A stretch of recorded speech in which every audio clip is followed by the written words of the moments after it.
अस्सलाम वालेकुम students, welcome to channel fire medical learning. Students, आज की इस प्रेजेंटेशन के अंदर हमने एयर पैसेज वे के बारे में पढ़ना है। इससे प्रीवियस लेक्चर में हम ग्लॉट्स तक पढ़ चुके हैं। आज हमने पढ़ना है the larynx is a box made of cartilage. अब लेरिंग्स क्या है? लेरिंग्स कार्टिलेज का बना हुआ एक बॉक्स है। कार्टिलेज क्या है? कार्टिलेज कहते हैं इलास्टिक बोन को, जिस हड्डी में इलास्टिसिटी होती है या लचक होती है।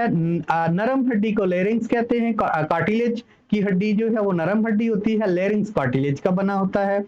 It's present between pharynx and trachea. अब ये कहाँ पे प्रेजेंट है? ट्रेकिया और फेरिंग्स के दरमियान। ठीक है। अब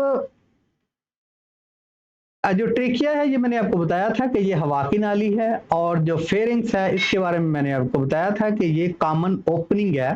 ठीक है। It is also called the voice box. ये इसको हम वॉइस बॉक्स भी कहते हैं। वॉइस बॉक्स कहते हैं जहां से ये हमारी साउंड प्रोड्यूस होती है, उसको वॉइस बॉक्स कहते हैं। Two pair of fibrous bands called vocal cords. अब दो यहाँ पे पेयर हैं जिनको हम वोकल कॉर्ड कहते हैं। Are stretched across the larynx. Larynx के साथ लगे होते हैं, लेरिंग्स बना रहे हैं। The vocal cords vibrate when the air passes through them. जब हवा इनमें से गुजरती है तो वोकल कॉर्ड जो है वो वाइब्रेशन करते हैं। This vibration produce sound. इस वाइब्रेशन से साउंड प्रोड्यूस होती है। Larynx continue to the trachea. Larynx जो है वो ट्रेकिया में चेंज हो जाता है, which is also called the wind pipe. अब वही विंड पाइप जाके फेफड़ों में खुलेगा, यानी ट्रेकिया को हम विंड पाइप भी कह सकते हैं। It is about 12 centimetre long tube which lies in front of the oesophagus. ये वो ट्यूब है जो कि एसोफेगस से पहले प्रेजेंट होती है। आप ये देखें, ये एसोफेगस है। ठीक है, ये एसोफेगस है जो कि खुराक की नाली है, और ये विंड पाइप है जो ट्रेकिया है, ये सांस की नाली है। ठीक है। उसके बाद there are C shape cartilage ring in the wall of trachea. Trachea के अंदर सी टाइप रिंग होते हैं। इस तरह सी टाइप रिंग से मिलकर ट्रेकिया बनी होती है। The cartilage keep the trachea from collapsing even when there is no air in it. अगर इसके अंदर हवा नहीं भी होती तो सी टाइप रिंग्स का काम है कि इसको कोलैप्स नहीं होने दे, जुड़ने ना दे, ताकि विंड पाइप खुला रहे और हवा की आमदोरफ्त जो है वो जारी रहे। On entering the chest cavity, जब ये चेस्ट कैविटी के अंदर एंटर होती है, the trachea divided into two smaller tube called bronchi. जब ये ट्रेकिया, इस पिछली प्रेजेंटेशन में आते हैं, जब ये ट्रेकिया एंटर होती है लंग्स के अंदर तो यहां से दो नालियां निकलती हैं। ये ट्रेकिया जब फेफड़ों के अंदर जाती है, एक दाईं तरफ और दूसरी बाईं तरफ, इसको कहेंगे हम ब्रोंकाई। ठीक है, ये ब्रोंकाई में चेंज होगी। उसके बाद the bronchi also have cartilaginous plates in their walls. अब ब्रोंकाई के अंदर भी कार्टिलेज की प्लेट है। Each bronchi enter into lung of its side and then divided into smaller branches. अब हर एक ब्रोंकाई अपनी साइड पे जो है लंग्स में के अंदर जाती है, वहां से मजीद ये तकसीम होती है। The bronchi continue dividing in the lungs until they make several fine tube called bronchioles. अब जब तक ये ब्रोंकाई तब्दील होती रहती है और इसकी जो मजीद ब्रांचेस इससे निकलती हैं वो ब्रोंक्यूल्स कहलाएंगी। अब bronchioles progressively loss the cartilage. अब ब्रोंक्यूल्स के अंदर जो है प्रोग्रेसिवली कार्टिलेज नहीं रहेगा, एज दे बिकम नैरोअर। जो ही इसका साइज, इसका ल्यूमन साइज कम होता जाएगा, इससे जो कार्टिलेज है वो गायब होता जाएगा, नहीं प्रेजेंट होगा। The bronchioles end as fine tubules called the alveolar ducts.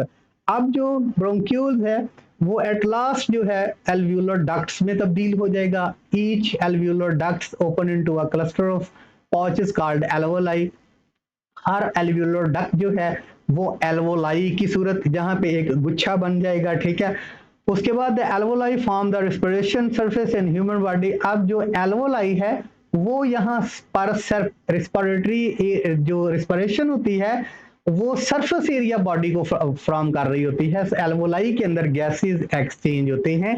Alveoli एक ऐसा एरिया है जहां पे कार्बन डाइऑक्साइड जो है ब्लड कैपिलरीज के अंदर जो है डिफ्यूजन से बाहर आ जाती है और ऑक्सीजन डिफ्यूज करके कार्बन डाइऑक्साइड, ऑक्सीजन जो है वो डिफ्यूज करके जो है वो ब्लड सर्कुलेशन के जरिए पूरी बॉडी को भेज दी जाती है। Each alveoli is a sac like structure. इस तरह जिस तरह सैक है, एक थैला है, lined by the single layer of epithelial cells. Single epithelial cells की लेयर है। It is bound on the outside by the network of capillaries. अब जो एल्वोलाई है इसके गिर्द ब्लड कैपिलरीज का नेटवर्क है। एक नेटवर्क जो है, एक है यहाँ पर हवा की नाली, ठीक है, इसके बिल्कुल साथ जो है वो ब्लड कैपिलरीज है।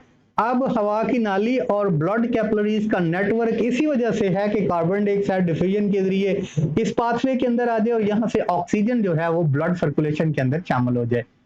अब उसके बाद यहाँ पे देखते हैं the pulmonary artery from the heart containing deoxygenated blood enters the lungs and branches into arterioles and then into capillaries which surrounded the alveoli। अब जो राइट एटेरियम से ब्लड सर्कुलेशन जो पल्मोनरी आर्टरी है वो यहाँ पर आती है लंग्स के अंदर, ताकि उसके के अंदर जो डीऑक्सीजनेटेड ब्लड प्रेजेंट है वो ऑक्सीजनेशन उसकी हो, उसके अंदर ऑक्सीजन आए, वो यहाँ पे उसकी ब्लड जो पल्मोनरी आर्टरी है उसकी ब्लड कैपिलरीज जो हैं वो आगे डिवाइड होके कैपिलरीज की सूरत अख्तियार करते हैं और फिर जो एल्वोलाई है उसके साथ जो है जंक्शन बनाती हैं और यहाँ से कार्बन डाइऑक्साइड के जो है वो इन्हीं कैपिलरी से डिफ्यूजन के जरिए जो है एल्वोलाई से जो है वो ब्रोंक्यूल्स में, ब्रोंकाई में और टेकिया से एक्सपेल आउट कर दी जाती है। These then join together to form the venule which form pulmonary veins। यहाँ से फिर जो कैपिलरीज हैं वो वेन्यूल्स को फॉर्म करती हैं और फिर पल्मोनरी वेन जो है वो फॉर्म होती है। पल्मोनरी वेन्स ऐसी वेन है जिसके अंदर ऑक्सीजनेटेड ब्लड जो है वो हार्ट के लेफ्ट एटेरियम के अंदर डाला जाता है, वो ऑक्सीजनेटेड ब्लड है। The pulmonary veins carry the oxygenated blood back to the heart, और यही पल्मोनरी जो वेन्स है वो ऑक्सीजनेटेड ब्लड जो है वो हार्ट की तरफ लेकर जाती हैं। अब स्टूडेंट्स जो पल्मोनरी वेन्स हैं वो ब्लड को, ऑक्सीजनेटेड ब्लड को हार्ट के लेफ्ट एटेरियम में लेकर जाती हैं ताकि वहां पर उसको पूरी बॉडी की तरफ जो है वो सर्कुलेट कर दिया जाए। The left lungs is slightly smaller and has two lobes. Left lungs है उसके अंदर जो है टू लोब्स है, एक लोब और ये दूसरी लोब, ये दो लोब्स हैं। उसके बाद and the right lung is bigger with three lobes. अब जो राइट लंग्स है, दायां फेफड़ा है वो थोड़ा बड़ा है दाएं की निस्बत और बाएं की निस्बत, और इसके अंदर तीन लोब्स हैं, वन लोब्स, ये सेकंड लोब और ये थर्ड लोब, ठीक है। उसके बाद they are spongy and elastic organs, spongy है, elastic organs है। the lungs also have blood vessels that are the branches of pulmonary arteries and veins। इसके अंदर जो है वो blood capillaries हैं, blood की circulation है जो कि pulmonary arteries या तो pulmonary veins हैं, उसकी जो है डिवीजन से फॉर्मेट हुई ब्लड कैपिलरीज हैं या pulmonary artery या pulmonary veins की।